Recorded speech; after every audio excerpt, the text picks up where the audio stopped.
Next வந்து நம்ம horror house தான் போகிறோம். இதுக்குள்ளே போயிட்டு நம்ம எப்படி இருக்குன்னு எக்ஸ்பீரியன்ஸ் பண்ணிட்டு வரலாம்.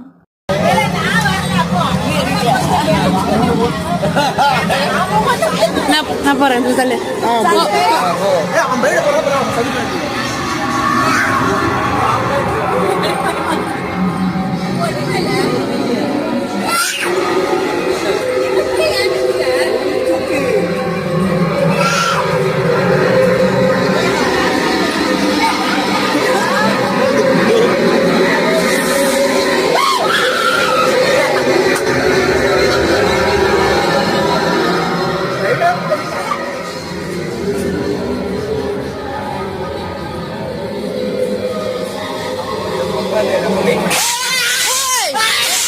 நகுல சங்கீதாவும் பயங்கரமாக பயந்துட்டாங்க. பயந்துட்டு அவர் வந்து ட்ரெஸ் எல்லாம் கழட்டிட்டு அவர் தான் வந்து கதவு திறக்கணும் போல்.